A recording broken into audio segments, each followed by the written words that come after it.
วัสดีอาจารย์น้องเอ็มชื่อว่านักศึกษาในภาษาเป็นนักศึกษาการแพทย์ที่ยังซึ่งว่าวันนี้น้องจะได้มาสาธิตเรื่องของการสงสารน้ำอาการเสียดำด้วยซึ่งประวัติคนเจ็บที่ชื่อว่านั่งหน่อยอายุ30 ปีอยู่ว่านักเมื่อน้องคนปากซีแข็งจำปาซักเขาหุ้มห้อยเป็นมือที่2แล้วโดยสาเหตุท้องหายอยู่ของเบอร์2เตียงเบอร์2ทำให้การพิฟ้องพันโมเมนหายสงสารน้ำเล็ก0.9%ปริมาณ500 มิลลิลิตรข้างเสียงเกลือดำมดเวลา6 ชั่วโมงก็จะเขาทางพิเศษสบายดีเรื่อยสบายดีข้อที่อยากถามเสือเรื่องมีเสือยังไงชื่อนั่งน้อยอายุเจ้าปีแล้วอายุ30 ปีอยู่บ้านเมืองแข้งได้เด็กอยู่บ้านรักเมืองนครปากซีแข้งจำปาซักโดยก่อนอื่นเราข้อที่อยากแนะนำตัวเด้อเรามีซื้อว่านั่งสุขสวรรค์เอกสารนักศึกษาการแพทย์ที่นึงที่ได้มาลงซื้องานนี้ในครั้งนี้ซึ่งว่าวันนี้จะได้มาสงสารนางแม่เอื้อยเพราะว่าเป็นแทนที่เหนื่อยเสียน้ำที่เราเสียไปเพราะว่าเหนื่อยท้องน้องแบบนี้เลยทางกายแข็งแห้งน้ำมีความสมดุลต่อร่างกายเนาะเพื่อก่อนอื่นเราก็อนุญาตกดตัวยาที่เหลือสีหน้ากันเด้อโดยผู้ไปเด้อโดยคนอื่นถามว่าไปเขางานให้สามารถไปเขาในเด้อจะไปเตรียมอุปกรณ์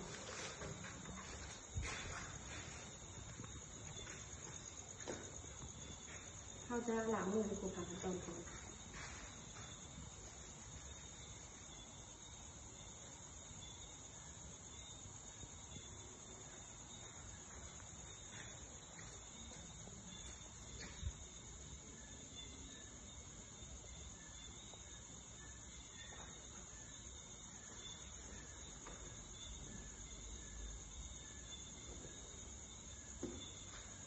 นะคะจะมาเตรียมอุปกรณ์จะมีสร้างตัว2 ใบสร้างตัวที่ห้องขาเซ่แล้วก็สร้างตัวที่ใส่เครื่องเปื่อนกระถาบอสจะเป็นสื่อตัว2 ใบที่ใส่ซ้ำมีแหวซ้ำมีเปียนี่สายยางหักเสาเจสซีฟนี่แมสแล้วก็ถุงมือสาโน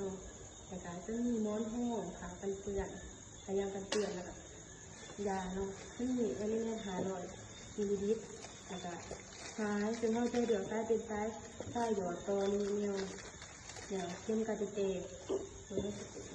ราจะมากินทุกคนซึ่งว่าเขาจะหยอดเราซิปใส่ซันดีที่เราเตรียมไว้ซึ่งเขาจะหยอดทิ้งตรงนั้นซ้ำหยอดแล้วก็มือทีเดือนทีเดือนของมัน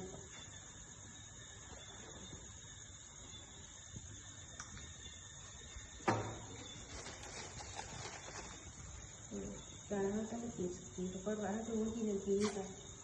กินประมาณ3-5 ที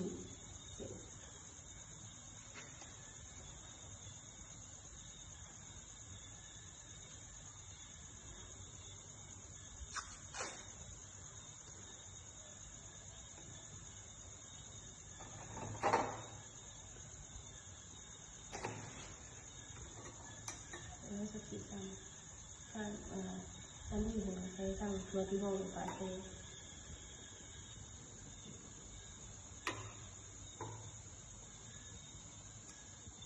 เป็นสมิธ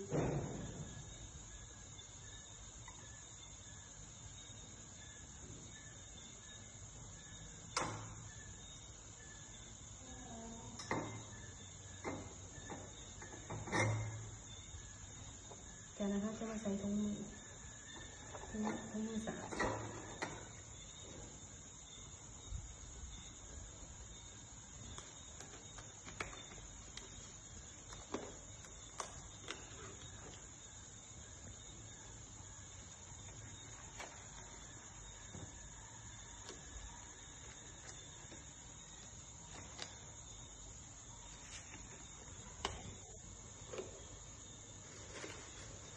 แต่มันก็ต้องเบิ่งยากับเบิ่งมันเลย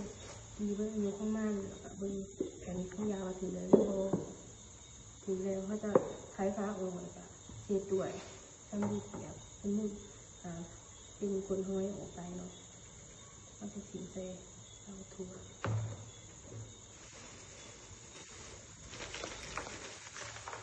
เข้มกับเตะละเสียงกันว่าจะลงมาทีเดือนปีของมันเบิดเองของมันเราจะขาย ส่ซ้ำตัวลงโดยฝาเซที่เราเตรียมไว้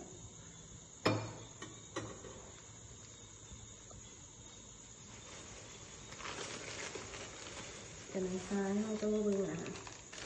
มันดีเลยอยู่ข้างมันแล้วก็ซ้ายที่เราเดี๋ยวมันเศร้าหยอดตรงนี้เอง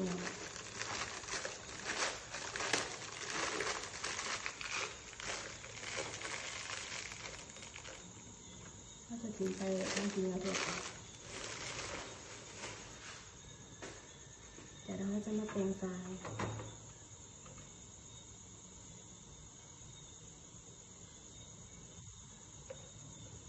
ก็จะอยู่ตัวนี้สูงเลยค่ะ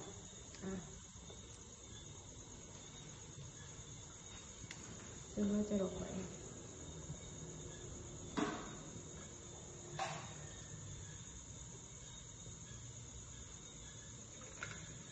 เราให้มาเทแต่ก็หอยใส่น้ำเอาที่เราเตรียมไว้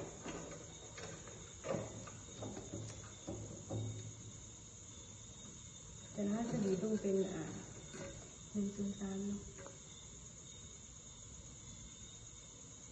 ประมาณนี้เราจะใส่หน่อย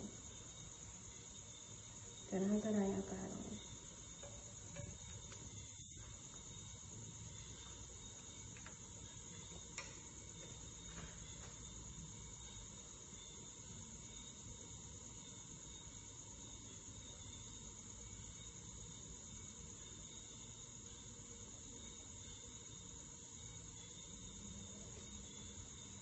เราจะได้อากาศเดียวแหละเราจะชิคกี้เขาที่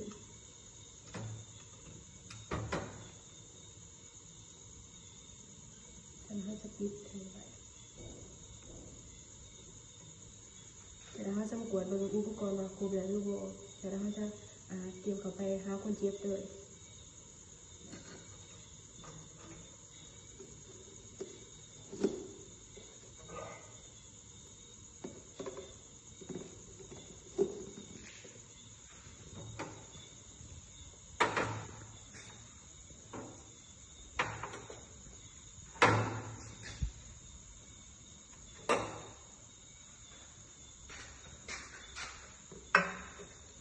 หอยใหม่คือว่าเราจะเอา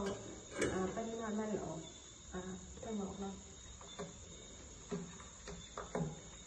เขาจะกด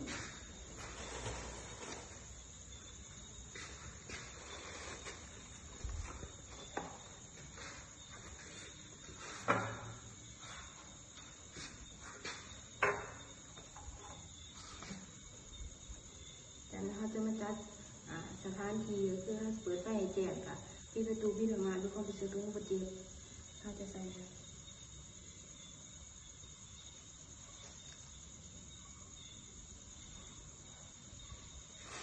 แต่เราจะห้องร้อนคนเจ็บด้วยเพราะงานได้เรื่อยอยู่ที่นี่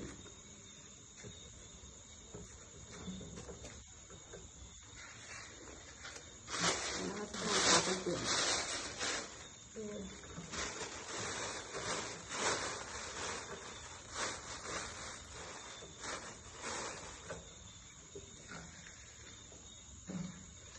จากนั้นเขาจะหัด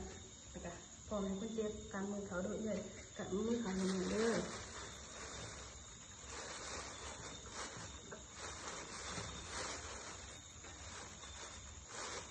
ซึ่งเขาจะมาเป็นทุกมวยเนาะเพื่อมาให้การดึงเขาง่ายเนาะ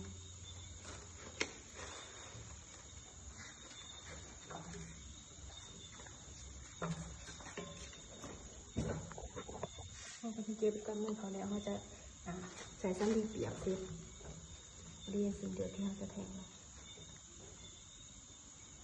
พร้อมด้วยการพอขึ้นเขาจะเตะเอาทั้งปลายตัดมันขึ้นเนาะแล้วก็วุ้นน้ำให้เค็มๆจากนั้นให้เป็นมุม25 องศาเลยซอยเค็มเด็ดเห็นนอนเห็นเดือดแล้วเขาจะแทงเข้าไปเนี่ยก็ทิ้งเลยดันเค็มยางเข้าไปเนาะ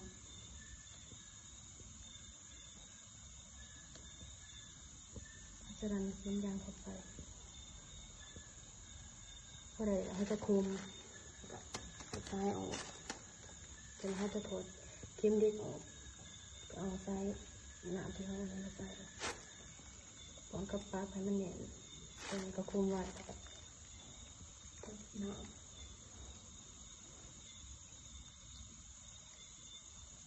แต่เขาจะปิดสกอต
จะได้เลือกง่ายแต่แค่หนักง่าย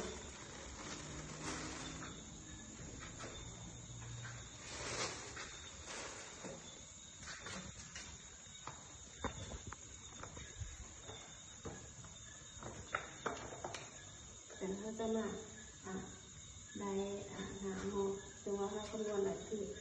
28 หยอดต่อนาทีเนาะเราจะมาได้หลังจากใดแล้วเขาจะมาโจทย์กันคือว่า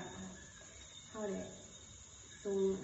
สารน้ำSMS 500อีเมลแล้วก็เขียนชื่อเขาลงไปว่าเขาเป็นคนส่งเนาะวันที่เดือนปีแล้วก็ปริมาณหยอด28 หยอดต่อนาทีดูจำนวนหนักเวลาที่น้ำจะบดเนาะหลังจากนั้นก็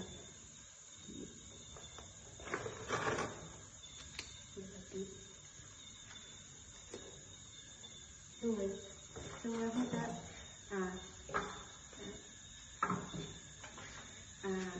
ฝาเบิ้งคุณเซฟ15 นาทีก่อนแล้วก็พร้อมให้สุขศึกษาไปนำเนาะซึ่งว่าโดยบ่ให้นั่นพัดสายงานหรือว่าเต็งน้ำเองเด้อแต่ก็บ่ให้นอนเต็มเด้อเพราะว่ามันจะเห็นน่ะบ่ได้เนาะแล้วก็คันเวลาของน้ำก็ให้โยกขึ้นสูงกว่าระดับหัวใจเนาะแล้วก็กินอาหารนอนก่อนเพราะว่ายังมีภาวะท้องหรือว่าผ่าตัดน้ำอยู่เนาะด้วยแล้วก็ขณะน้ำโบราณหรือว่าเป็นที่เนี้ยหันให้ไปหาหนองที่เขาตื่นเด้อด้วยขอใจถึงพวกมึงเด้อจากนั้นต้องเก็บเหรียญอุปกรณ์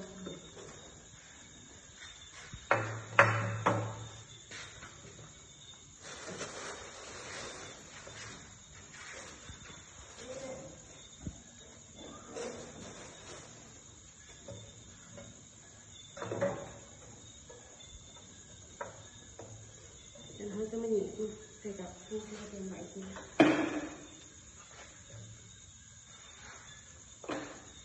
จะมีราคาเส้นเขาจะหินไทยทั้งตัวที่เสียแต่เขาจะไม่ถอดที่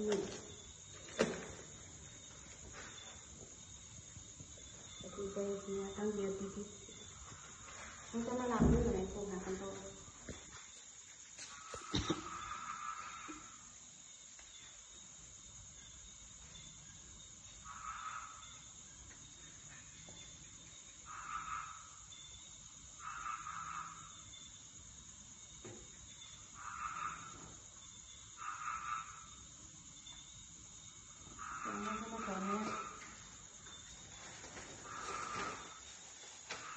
เขาจะจุดบันทึกไว้ว่าในวันที่1 เดือน 7 2016เลยส่งสารน้ำไขคุณเจ็บ500 ml ภายใน6 ชั่วโมงโดยตับหยด28 หยดต่อนาทีให้ตอน 18:00 สมุดไพ่ใน 22:00 ตอนกลางคืนเขาเข้าใจ